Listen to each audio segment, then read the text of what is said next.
अक्षस्रगपरशुं गदेषु कुलशं पदमं धनुष्कुण्डिकां दण्डं शक्तिमशिं च चर्मजलजं घण्टां सुराभाजनं शूलं पाशसुदर्शने च ददतीं हस्तैः प्रसन्नाननां सेवे सैरिवमर्दनीमिहि महां लक्ष्मीं सरोजस्थिताम्। नमस्कार, स्वागत है आपका आचार्य वाणी में। मैं आचार्य डॉक्टर विक्रमादित्य आपके साथ हूँ। आज हम बात करने जा रहे हैं कर्क राशि वालों के लिए अक्टूबर का मध्यकाल क्या कुछ लेके आ रहा है। 14 तारीख सोमवार का अवसर, एकादशी की सुंदर तिथि है और साथ साथ द्वादशी तिथि भी योग बन गई है और द्वादशी क्षय हो जाएगी। इसमें पापंकुशा द्वादशी का योग है। ऐसे में भगवान विष्णु का स्तवन करें। ग्रह थोड़े से कहीं ना कहीं विचार में थोड़ा सा बंधन उत्पन्न करते दिखाई दे रहे हैं, तो सुबह सुबह भगवान शालिग्राम जी को जल से, गंगा जल से स्नान कराकर उनका चरणामृत ग्रहण करेंगे तो समस्त बंधन कटेंगे।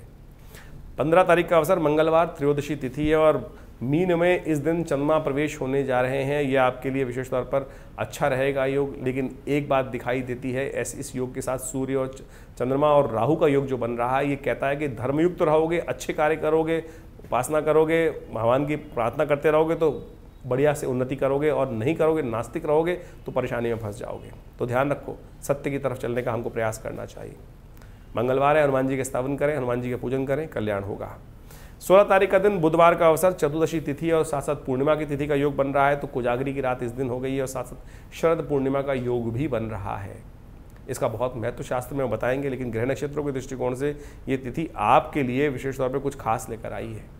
ऐसे में आपका मन धर्म में लगता दिखाई दे रहा है, लेकिन राहु महाराज के साथ धर्म भाव में बैठने के कारण से कहीं ना कहीं अनास्था भी जगती दिखाई दे रही है। तो अनास्था हटाओ, नास्तिकता हटाओ, धर्म का उदय करो। यही किस्मत को जगाने का तरीका है आपका। कोजागरी बहुत महत्वपूर्ण है, उसका शास्त्र में अद्भुत वर्णन मिलता है, समझ लो। 16 अक्टूबर को बुधवार के दिन कोजागरी पड़ रही है। ये कोजागरी की रात, जैसा नाम है कोजागरी, कौन जागता है। जो जागत है सो पावत है, जो सोवत है सो खोवत है। महालक्ष्मी कृपा प्राप्त करने की अद्भुत रात्रि है। और कहा जाता है भगवती महालक्ष्मी जो इस दिन रात में उनका स्मरण करते हैं, उनका यज्ञ करते हैं, उनका पूजन करते हैं, चांद की रात में बैठकर, उस पूर्णिमा के चांद के अंदर बैठकर भगवती का जो स्तवन करते हैं, उनके जीवन में समस्त प्रकार से कृपा प्राप्ति करने के योग बन जाते हैं। ये हमने अकाट्य प्रयोग देखा है शास्त्र के दृष्टिकोण से। इसकी कथा भी बड़ी विचित्र है। शास्त्र में जो कथा प्रमाणित है वो भी हमें समझनी चाहिए। कोजागरी की कथा है क्या। कहा जाता है कि अनादिकाल के अंदर जब इंद्र पूरे वर्चस्व में थे तो अपने अहंकार में मदमस्त थे। एक दिन संसार का भ्रमण कर रहे थे, ऐरावत पे आरूढ़ होकर सामने दुर्वासा ऋषि वन में भ्रमण करते हुए आ रहे थे। इंद्र को देखा, उन्होंने प्रणाम किया और इंद्र के स्वागत में वन फूलों की बनी हुई माला जो उनके पास थी, उन्होंने इंद्र को उपस्थित करी। इंद्र ने उसको लेकर आदर से लिया, लेकिन हाथी के सिर के ऊपर, ऐरावत के सिर के ऊपर रख दिया। ऐरावत भी मदमस्त था। जब राजा मदमस्त है, इंद्र मदमस्त थे, तो उसने उस सूंड से उस माला को पकड़ा और जमीन पे पटक दिया। दुर्वासा वहीं सामने उपस्थित थे।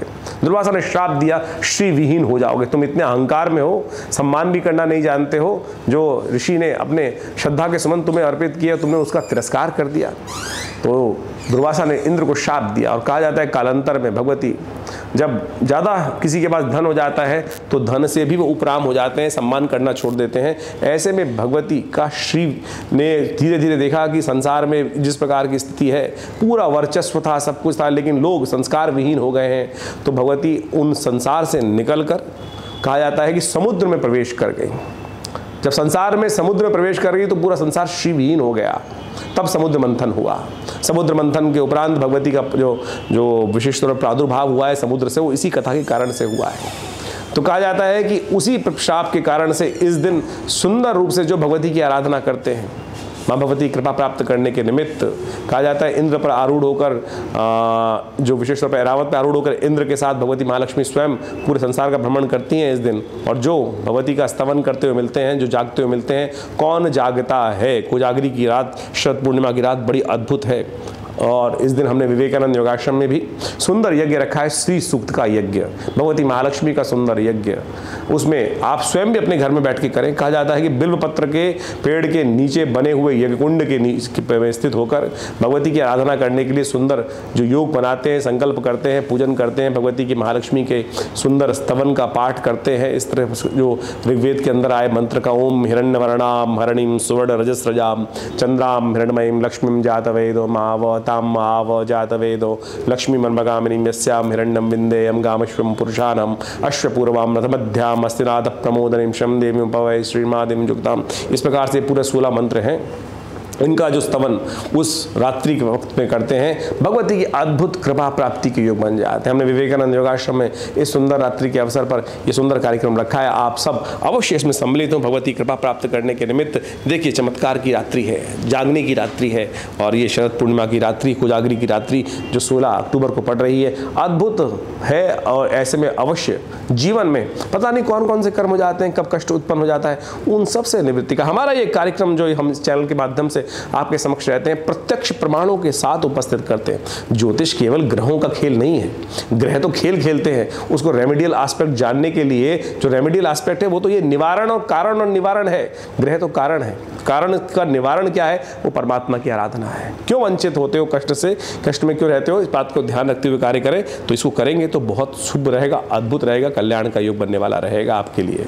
कर्क राशि वालों, आपने अभी समझा कि किस प्रकार से कोजागरी का महत्व क्या है, और हम बात करने जा रहे हैं 17 तारीख की बृहस्पतिवार की, और उस दिन पूर्णिमा उदय तिथि है। सत्यव्रत इसी दिन रहेगा, तो उदय तिथि विद्यमान है। सत्यव्रत का भगवान का सुंदर पूजन करें, सत्यनारायण की कथा सुनें, और इस संसार में समस्त कष्टों को दूर करने के लिए बड़ा अद्भुत योग है इसका। इस दिन तुला राशि में सूर्य का प्रवेश हो रहा है आपके, यानी तृतीय भाव से निकलकर सूर्य चतुर्थ भाव में जाएंगे, और ये सूर्य कमज़ोर हो जाएंगे। सूर्य जो है आपकी राशि के दृष्टिकोण से देखा जाए तो धन के मालिक, कई प्रकार से आपके कुटुंब की कई प्रकार की शक्ति देने वाले ग्रह हैं आपके लिए। और इस संसार के सोलर सिस्टम हमारे अपनी बात करें तो सबसे जो प्राण शक्ति है वो सूर्य ही है, और सूर्य तुला राशि में जाकर क्षीणस्थ हो जाते हैं, कमज़ोर हो जाते हैं। इसीलिए शास्त्र में कथा आती है कि जो कार्तिक का महीना है उसमें स्नान का महत्व कहा गया है। कार्तिक स्नान जिसके लिए बड़ा महत्व लगता है, पुण्य कहा जाता है, वो कारण यही है कि सूर्योदय से पहले स्नान कर कर भगवान सूर्य का दर्शन करें, आलस्य त्यागें, और उसी से कीर्ति वृद्धि के योग बन सकते हैं। इसके आदि भौतिक कथा में के महत्व यही समझना चाहिए हमको, विशेष तौर पर सूर्योदय से पहले स्नान कर कर भगवान अपने कार्यों में नित्य कार्य से निवृत्त होकर भगवान का स्तवन कर कर जल्दी कार्यों को आरंभ करना चाहिए। मौसम बदल रहा होता है, ऐसे में क्या होता है, थोड़ी थोड़ी आलस ज़्यादा हो जाता है, और जब इतना लेट उठेगा आदमी तो उतने कार्य में विलम्ब होगा। तो ये चीज़ समझते हुए कार्य करेंगे तो हमारे यहाँ हर चीज़ को बड़ी वैज्ञानिकता के साथ कथा के माध्यम से जोड़कर पुण्यों को जगाने के लिए भगवान के नाम के साथ जोड़ दी गई कथाएं। तो इस बात का समझते हुए कार्य करेंगे तो बहुत अच्छा रहेगा। तुला का सूर्य वैसे ही कष्ट देने वाला है आपको, तो उसके लिए खास उपाय जरूरी हैं, उनको करने का प्रयास करें। घी का दान आपके लिए सब प्रकार से शुभ रहेगा, अवश्य करें, कल्याण होगा। 18 तारीख की हम बात करें तो उस दिन शुक्रवार का अवसर है, साथ साथ कार्तिक का महीना आरंभ हो रहा है, प्रतिपदा तिथि है, और ग्रह नक्षत्र परिवर्तन कर कर आपके लिए ऐसे योग बना रहे हैं कि जो आपको सफलता देने के योग बना रहे हैं, कर्म के अनुसार से प्रभाव उत्पन्न करते दिखाई दे रहे हैं। सीधी सीधी बात, ग्रह नक्षत्र आपके लिए योग बना रहे हैं कि जितनी मेहनत करोगे उतना फल आपको अवश्य मिल जाएगा। आपके कर्म की मेहनत का जाया जाने की बिल्कुल जगह नहीं है, यानी जो आपकी मेहनत है बेकार नहीं जाएगी। तो इस बात का ध्यान रखते हुए कार्य करेंगे तो अच्छा रहेगा। सर्वार्थ सिद्ध योग भी विद्यमान है इस दिन, नए कार्यों को आरंभ करने के लिए दिन अच्छा दिखाई देता है, तो अवश्य 1:30 बजे तक ये सर्वार्थ सिद्ध योग रहेगा, इसका लाभ आप ले सकते हैं। 19 तारीख का दिन आपके लिए शनिवार है उस दिन, और द्वितीया तिथि है, और वृषभ राशि में चंद्रमा का प्रवेश, गजकेसरी योग का निर्माण होने जा रहा है। बहुत सुंदर 11वें भाव में बृहस्पति के साथ चंद्रमा विराजमान हो जाएंगे। ये 2-3 दिन आपके लिए उन्नति के रास्ते बहुत आसानी से खुलते दिखाई दे रहे हैं। लेकिन ध्यान रखिएगा, शनि महाराज इन दिनों वक्री होकर आपके अष्टम भाव में चल रहे हैं। शनिवार का दिवस है तो शनि को मनाएं, शनि स्तोत्र का पाठ करें, शनि मंत्र का जप करें, काली चीज़ों का दान करें, अच्छा रहेगा आपके लिए। 20 तारीख का अवसर रविवार का अवसर है, तृतीया तिथि है इस दिन, चतुर्थी साथ साथ विद्यमान है, लेकिन चतुर्थी क्षय हो रही है। करवा चौथ के दिन तिथि क्षय होना शुभ लक्षण नहीं है। ऐसे में आपके संकल्प की व्रत की बहुत ज़रूरत है, क्योंकि इस दिन कर्क राशि में ही मंगल प्रवेश कर रहे हैं करीब दोपहर को 2:30 बजे, और कर्क राशि में मंगल आके कमज़ोर हो जाते हैं। तो ऐसे में लगातार ज़रूरत रहेगी कर्क राशि के लिए खासतौर पर समझकर विशेष तौर पर कुछ खास उपाय करने की। ऐसे में मंगल दुस्साहस करा सकता है, आग में कूदने का कार्य करा सकता है, तो इसलिए दुस्साहस से बचें, डिप्रेशन से बचें। अपने मनोमस्तिष्क को कंट्रोल करने के लिए चंद्रमा का अवश्य दर्शन करें शाम के समय।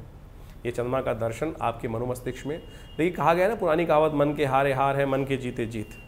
तो ये चंद्रमा जो है मन को शीतलता प्रदान करता है और मन में विश्वास भी उदय करता है।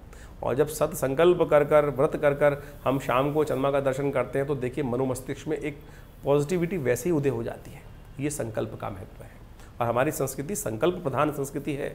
हमारे यहाँ शास्त्रों में वर्णित है कि सब कुछ संकल्प, परमात्मा के संकल्प से उदय हुआ है। भगवान ब्रह्मा ने संकल्प किया और इस संसार की रचना कर दी, और संकल्प मात्र से ही सब कुछ चलता है। इसलिए पॉजिटिव होकर व्रत करें, संकल्प करें, देखिए आपके लिए पॉजिटिव योग बनेंगे। और बुध भी इस दिन उदय होने जा रहे हैं, ये बहुत सुंदर रहेगा आपके लिए चीज़ों को ऑर्गेनाइज करने में। बाकी सब ग्रह खराब है, लेकिन बुध जो है चतुर्थ भाव में उदय हो रहे हैं, सूर्य के साथ विराजमान होने जा रहे हैं, तो ये आपके लिए बहुत चीज़ें रहेंगी। चीज़ें कितनी खराब हो, लेकिन अच्छे से मैनेज करने के रास्ते आपको अवश्य बनाने आते हैं और बना पाएंगे आप। ज्योतिष का ये जो प्रभाव है, ये गोचर का प्रभाव, ये आपने समझा। इस गोचर के प्रभाव के कारण से ही जीवन में कई प्रकार के योग बनते हैं। देखिए वैसे तो ये 12 राशियों के हिसाब से गोचर का प्रभाव हम आपके समक्ष उपस्थित करते हैं, लेकिन इसके अलावा आपकी जन्मपत्री जो है बहुत बहुत महत्वपूर्ण होती है, क्योंकि उसी वास्तु दृष्टिकोण से, जन्मपत्री के दृष्टिकोण से ही आपको समझा जा सकता है कि क्या कुछ ग्रहों का प्रभाव आपके ऊपर होने वाला है। जैसे इसको इस प्रकार समझ लीजिए बड़े आसानी से समझने के लिए कि जन्मपत्री और गोचर में क्या फ़र्क है वास्तविक तौर पर। दिन पर दिन हर रोज़ सूर्य निकलते हैं और हर रोज़ सूर्य अस्त होते हैं, चंद्रमा निकलते हैं, समस्त प्रकार के तारामंडल इत्यादि होते हैं, हवाएं चलती हैं। तो ये तो हर जितने भी इस धरा पे प्राणी हैं उनके लिए उसी प्रकार का प्रभाव पड़ रहा है। लेकिन आप कहाँ विद्यमान है, किस प्रकार का आपका स्वभाव है, किस प्रकार का है, वो हर व्यक्ति की फितरत अलग अलग प्रकार की होती है। मौसम सबके लिए सेम है, वो परिस्थितियां सबके लिए सेम है, 365 दिन सबके लिए सेम चल रहे हैं, वातावरण का प्रभाव चल रहा है, और उसी का प्रभाव आपके हर व्यक्ति पर अलग अलग किस्म का प्रभाव वो उपस्थित कर रहा है। ऐसा नहीं है कि कोई बीमारी आई सब लोग उससे ग्रसित हो गए, बहुत सारे लोग बच जाते हैं। जो वास्तविक तौर पर हर रोज़ कईयों की किस्मत जागती है, कईयों की किस्मत सो जाती है, वो जबकि सूरज तो सेम निकला, हवाएं तो सेम चली, वातावरण की स्थिति भी सेम रही, एक घर में रहने वाले सभी लोग उसी प्रकार से हैं, लेकिन सबके लिए वातावरण सेम रहा, लेकिन परिवर्तन हर व्यक्ति के हिसाब से अलग अलग है। यही जन्मपत्री को समझने का तरीका है। तो गोचर का प्रभाव जिस प्रकार से नित्यप्रति ग्रहों का परिवर्तन हो रहा है वो सब पर पड़ रहा है, लेकिन हर व्यक्ति के हिसाब से अलग, क्योंकि वो परिस्थिति में, हर व्यक्ति अलग अलग परिस्थिति में है। उसको देखने के लिए, निष्कर्ष निकालने के लिए जन्मपत्री परम आवश्यक रहती है।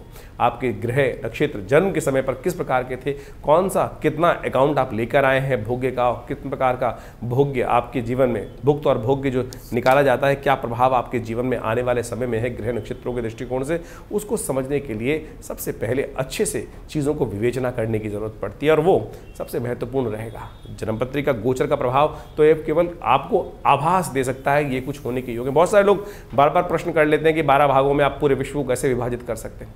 देखिए उसका प्रभाव है ना, तो मैंने आपको समझाने का जो हमने प्रयास किया है उसको आप अच्छे से समझ सकते हैं। इसमें तर्क कुतर्क करने की खास कोई ज़रूरत नहीं है, तो जो समझना चाहते हैं वो इसका प्रभाव ले सकते हैं, जो समझना चाहें उसका लाभ लेना चाहें ज्योतिष की गणनाओं का, तो उनके जीवन में उसका प्रभाव वो स्वयं महसूस कर सकते हैं। तो हमने इसके ऊपर बहुत वृहद रूप से वर्णन करने का प्रयास किया है और समय समय पर हम आपके समक्ष उपस्थित रहते हैं। और ज्योतिष को वास्तविक तौर पर हमें समझना चाहिए वैदिक दृष्टिकोण से, पौराणिक दृष्टिकोण से। हम अनेक प्रकार के उपाय अपने इस कार्यक्रम के माध्यम से आपके समक्ष रखते हैं और प्रयास करते हैं कि सब पौराणिक मत के अनुसार से ही उसको आपके समक्ष उपस्थित करने का प्रयास करें। ऐसे नहीं कि टोटके कुछ भी बता दिए और टोटके अनुसार से। आज बड़ी विचित्र स्थिति है, हर कोई ज्योतिष के दृष्टिकोण से जो लोग उपस्थित हैं वो टोटकों के अंदर समस्त ज्योतिष को निपटा देना चाहते हैं, समस्त गणनाओं को निपटा देना चाहते हैं। और हमने पंचांग के साथ मिलाकर, पंचांग के अंतर्गत जो विभिन्न त्यौहार है, विभिन्न प्रकार के उत्सव आते हैं भारतीय संस्कृति में, उनका महत्व किस कारण से हमारे ऋषि मुनियों ने रखा है, वो पौराणिक कथाएं क्या है, किस प्रकार से कार्य किया जाता है, तो ये सब आपको अच्छे समझने की ज़रूरत है, तब आप इसका पूर्ण लाभ ले सकते हैं। जैसे करवा चौथ इत्यादि, कोजागरी का व्रत विशेष तौर पर इन्हीं दिनों आने वाला है, इसी अक्टूबर के मध्यकाल में। ये सब बड़े महत्वपूर्ण हैं, ये इतने चमत्कारिक मुहूर्त हैं। यदि हम अपने उस चमत्कारिक विधि को, भारतीय संस्कृति में जो विधि बताई गई है उसको ढंग से कर लें, तो आप सत्य माने विशेष तौर पर अद्भुत प्रकार से लाभ के योग बन जाएंगे, कष्टों को दूर करने के योग बन जाएंगे। कोजागरी का व्रत ऐसा ही चमत्कारिक व्रत है जो भारतीय संस्कृति में बताया गया है। हमने आपके समक्ष उसकी कथा भी उपस्थित करी। और सत्य मान लीजिए कि यदि आप इस कोजागरी के व्रत पर सही रूप से शास्त्र के दृष्टिकोण से जो प्रोसेस बताया गया है उसको नित्यपति उस दिन कर लें, उस कोजागरी की रात पर, तो आप देखिएगा भगवती कृपा अद्भुत रूप से आपके जीवन में। देखिए हम सब कर्म के अनुसार, कर्म प्रधान विश्व रचा का, मैं और आपके जीवन में जो कुछ घटनाएं घट रही हैं, किसी के कारण से भी किसी के जीवन में भी घट रही हैं, वो सब कर्म के कारण ही है। चाहे वो अभी के कर्म है, चाहे पूर्व जन्म के कर्म है, या मनसा वाचा किसी प्रकार के कर्म है। तो आप समझें जो जीवन में हमको पुण्य मिल रहे हैं वो भी हमारे शुभ कर्मों के हिसाब से मिल रहे हैं, जो दुख मिल रहा है वो भी कहीं ना कहीं अशुभ कर्म जो हुए उनके कारण से मिल रहे हैं। तो उन्हीं को प्लस माइनस करने के लिए ये विभिन्न पुण्य काल जो शास्त्र में वर्णित हैं, प्रयोग शास्त्र में वर्णित हैं, उनको समझते हुए हमें करने का प्रयास करना चाहिए। और हम उसी मत से अपने इस चैनल के माध्यम से आपके समक्ष उन सब तथ्यों को उपस्थित करने का प्रयास करते हैं। जो समझने वाले समझ गए, जो ना समझे वो उनके ऊपर है। विशेष तौर पे हम तो शास्त्र के दृष्टिकोण से जो जिस प्रकार के परिवर्तन का युग बन रहा है वो आपके समक्ष उपस्थित कर रहे हैं। और विवेकानंद योगाश्रम जो हमारा संस्थान है, पिछले करीब 50 सालों से 60 सालों से लगातार इस क्षेत्र में, आध्यात्म के क्षेत्र में, धर्म के क्षेत्र में और विभिन्न चिकित्सा के क्षेत्र में कार्य कर ही रहा है। आश्रम में नित्य प्रति, जैसा हमने आपको कई बार बताया, अवगत कराया है कि 8 घंटे नित्य प्रति यज्ञ चलता है। भगवती दुर्गा का चमत्कारिक शिव विग्रह उपस्थित है जो 500 साल पुराना है, और वो विशेष तौर पर मुल्तान से आज़ादी के समय पर हमारे इस आश्रम पर पधारा, और वो उन्हीं के सानिध्य में आज ये समस्त कार्य आश्रम पे किए जाते हैं। एक बहुत बड़ा प्राकृतिक चिकित्सा योग का अस्पताल है जो भारत सरकार के पैनल पर है, दिल्ली गवर्नमेंट के पैनल पर है, और योग, प्राकृतिक चिकित्सा, आयुर्वेद इत्यादि के संबंध में सुंदर रूप से हम लगातार उन सब संबंधों में चिकित्सा सुविधाएँ वहाँ उपस्थित करते हैं। विभिन्न आश्रम की पुस्तकें हैं जिनके द्वारा से हमने जो शोध संस्थान से के माध्यम से किया, उन सबको उसमें विशेष तौर पर उपस्थित करने का प्रयास किया, चाहे वो मंत्र के संबंध में हो, चाहे वो यंत्र के संबंध में हो, चाहे वो मुद्राओं के संबंध में हो, चाहे वो यज्ञ इत्यादि के संबंध में हो, भारतीय संस्कृति के संबंध में हो, कुंडली महाविज्ञान, योग विज्ञान, इन सब पर विभिन्न पुस्तकें हमारे आश्रम से प्रकाशित हैं, और वो सब भी आप आश्रम से जुड़कर प्राप्त कर सकते हैं। और हर रोज़ जो कार्यक्रम चलते हैं विभिन्न प्रकार के, उनमें भी हम आपको साक्षात निमंत्रण देते ही रहते हैं। रविवार को एक विशेष कार्यक्रम होता है जो करीब करीब सुबह 8 बजे से लेकर 11 बजे तक रहता है। भंडारे की सुंदर व्यवस्था रहती है। आप सब इन समस्त कार्यक्रमों से जुड़ेंगे तो आनंद रहेगा, और आश्रम के साथ जुड़कर आप भी अपने भाग्य को चमका सकते हैं।